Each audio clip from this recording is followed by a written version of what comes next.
But right now, I want to jump into a very important conversation because one day ago now, we were talking to John Kalambokides with the Cascadia Research Collective based out of Olympia. He was down there in Oregon where they had this beached whale. John, first off, just want to welcome you in as our expert that has been on the ground out there. Thanks for joining us right now. Yeah, really nice to talk to you. So, John, could you kind of walk me through what all has taken place here? Is it my understanding that this whale has since had to be euthanized? Yes, this is a whale that came ashore on Saturday evening. There was a local response to it. There was a more organized response on, Sunday to try to first implement a rescue, and then it was euthanized after that rescue attempt failed. And I think there's an examination being conducted today. So, how rare is a situation like this one that we saw? Because we oftentimes hear about whales being beached or whales ending up on the beach, but rarely when they're alive like this, correct? Yes, and this represented a particularly interesting confluence of things. We have a major issue with whale entanglements, and we know quite a few of those occur, but rarely do those come ashore as entangled. They either wash up dead or they're documented offshore. And just the instance of a live whale on the beach that has a chance of survival that you're trying to rescue does not come up very much at all. And there's even a phenomena with larger whales, if they sit on the beach and are completely uncovered by water with their entire body weight supported, that can result in organ damage and injury such that it makes it hard to survive. And so this was a younger whale, which seemed to still be doing okay as best as we could tell. And so our viewers have always been asking questions whenever we have any kind of marine mammals out there, because I think they just draw so much attention to folks. But I think the first question we have from a lot of folks is like, well, why can't they just get underneath and lift this thing up? Isn't there some kind of heavy machinery? I mean, walk me through the challenges, because this truly is a large, large whale despite its age. Yes, I mean, the irony, it was a small whale. We think it actually might be just 1 to 2 years old. And that's one of the things that made this a little bit possible. But even at that scale, that's still, really challenging. The estimate on this whale is that it was probably on the order of 20,000 pounds, was its likely weight based on its length. And that's really hard to lift something, to move something, especially without injury to the whale. And I think one of the things we were operating under was try to not make sure what we did didn't make it worse in terms of suffering or injury to the whale. So we wanted to try to make sure we did no harm and just gave measures that increased its chance of survival. So for those viewers at home, I know you all have had some success with this before. I know the next question they'll ask is, what type of methods do you use in order to try to save a whale's life like this? Right. Well, these are really challenging, and the previous situation was like this in that it was a younger whale. In this case, it was a gray whale in that previous instant up off the northern Washington coast, and on a very shallow, sandy beach where literally you had breakers occurring that prevented any boat from getting access to it. We had, over 10-foot seas, breaking hundreds of yards offshore. It would not have allowed any vessel to get close to it. And it also increased how far the whale would have to get to where it would be able to actually swim on a beach like this. So you had that challenge and a real, a lot of people thought, why don't you bring a boat in? And that just is not possible in that setting.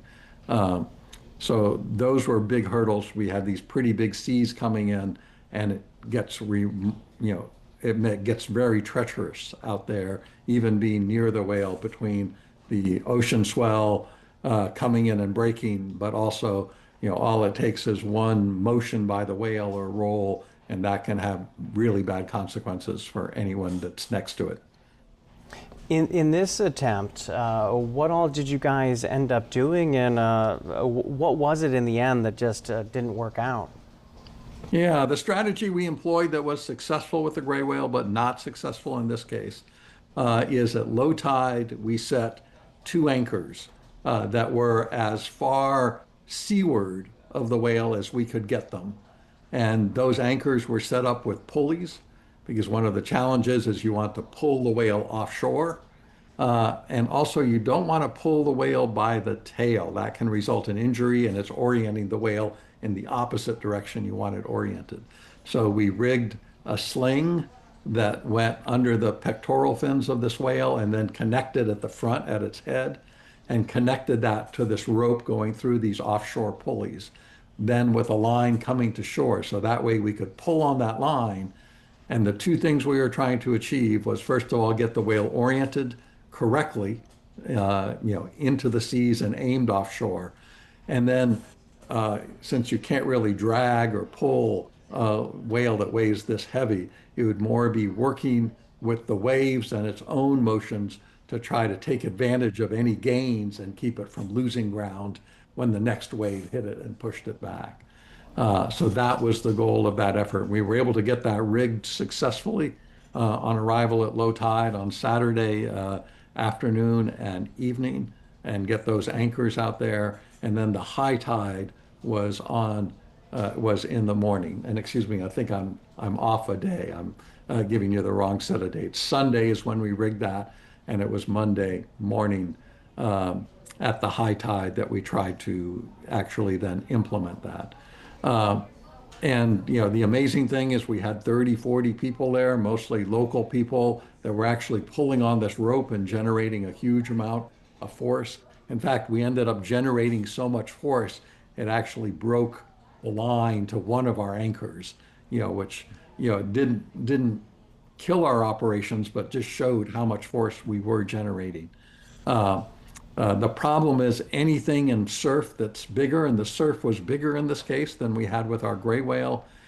Even when we would gain slightly or the whale would orient a little bit towards the sea, the waves tend to want to turn anything, so it's parallel with the waves, which is the wrong direction, for making, progress out to sea. So that was challenging. And ultimately, I'll say, two things ended up after on the order of about an hour and a half to 2 hours of trying to put this in effect. The whale actually ended up rolling all the way on its back and rolling all the way around, and that dislodged our system. And it also dislodged another key part of our system, because one of our goals in not trying to do any harm was to ensure we didn't entangle the whale. The whale had come ashore entangled in gear. This is Dungeness crab gear that had now been cut away from it. It still had a piece in its mouth that we couldn't remove, but we didn't want to now re-entangle it in a new set of gear that of our own making. So we also had to rig a system where we could quickly release these lines that were part of this sling attaching the whale as soon as we made enough progress that we felt like it could get out on its own. So that system to do that freeing also became dislodged. We tried to improvise a new system, but ultimately it just became impossible to get the system rigged correctly, as the waves came in. And it just became very dangerous to be next to the whale to re-rig it when it was now potentially rolling in the surf like we watched it do several times. Well, I am so curious about the entanglement and how this works. I think Dungeness crab, I don't think of anything that could compete with a whale that size. So if you could just kind of explain to me, how does this work? Why is this such a dangerous situation for a whale this size? And how does it all work where we end up in these horrible situations? Yeah. Well, whales, in different parts of the world, but also, extensively along our West Coast, do get caught up in a variety of different types of fishing gear. So it isn't only Dungeness crab gear. And I think the reason why, of all the gear types that have been identified entangling whales along our West Coast, Dungeness crab is one of the most common of the identified pieces of gear. Is just because there's so much of it out there. The Dungeness crab fishery is a very successful fishery. It generally involves a single pot with a line coming to a surface to the set of buoys, but there are hundreds of thousands of them set along the West Coast. And boaters are familiar with this. Like when I boat during the peak time, the fishing's going on in winter. It's very hard as you come into shallow water in areas where the fishies operate to avoid not hitting it with your boat and tangling it up in your propeller. And you could think of the very same thing happens for a whale. For a whale to swim through, it's very hard to not run into something. And whales may have a reaction. They may be curious of objects in the water. They often explore kelp patties, but also when they encounter or get stuck in something, their instinct tends to be sometimes to roll, and then things get hooked up and tangled up more. And if they get hooked in a part of the gear and swim through the water, now they're dragging this pot and it easily becomes entangled and hooks other gear. And so often some of these entanglements end up involving multiple gears because once a whale starts creating that bigger footprint of gear, it has greater risk of entangling with additional gear. Boy, that is just so hard to really, you paint a picture there, and it is a very scary one. I know you do a lot of work with this type of stuff. We're not just going to see the fisheries disappear. So what is the solution? What do we learn from a situation like this? Right. And I will point out that in every of the West Coast states, California, Oregon, Washington, there are groups that include the fishermen themselves that are actively working to find ways to reduce this entanglement. The fishermen I know and work with, they don't want to kill whales. They don't want to lose their gear. They don't want their fishery labeled as, a fishery that kills whales. So they want to see this problem solved and are probably, as or more motivated than many other people to find solutions, to it. And there are a number of experiments going on to attempt it in California, for example. And this was partly, the result of a lawsuit against California Department of Fish and Wildlife over not doing enough to disentangle or not to keep whales from getting entangled. They very closely regulate the start and the end of the fishery. One fortunate thing is the Dungeness crab fishery, the best time to fish is in the winter when the number of humpback whales is down at lowest numbers. But they've actually used surveys like aerial surveys, but also boat surveys that we conduct. We've worked the last 5 years to try to do surveys before they open the fishery. And if we identify there are still humpback whales in the same habitat as the fishery, they'll delay the opening of the fishery. For example, the California Dungeness crab fishery is now not going to open until January, partly over reducing the chance of whale entanglement. And they also close it early. So that's one step. And we think that step's been effective in reducing entanglements in areas like California. There are other steps trying to look at modifying the gear, like California shortened some of the amount of line that's at the top. Fishermen try to reduce the amount of extra rope that they have, on their gear. Oregon has instituted depth restrictions because the Dungeness crab fishery is a little more of it kind of fishes the shallower end of the humpback whale feeding habitat. So sometimes they've restricted it to only water shallower than a certain distance to separate that spatial overlap with key whale feeding areas. And I think all of those measures have had some effect, but none of those would reduce it to zero. They would just reduce that risk of entanglement. The experiments that are also going on, that some people are in favor of, but are much more complicated to institute, are ways to go to gear that is called on demand, where you don't have a rope going from the gear to the surface and you release it in some other way. And then that either releases a rope or the whole gear comes to the surface and you reduce the amount of line involved. The challenge with that, with the Dungeness crab fishery, is those systems are expensive.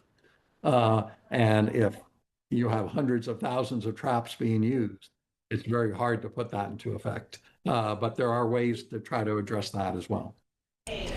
It is fascinating and a little uplifting to know that there's so much concentration on trying to fix this problem. John, I do appreciate you stopping and talking with us. Before we let you go, any final thoughts, anything you want our viewers to be thinking about when they hear about what happened there off the coast of Oregon?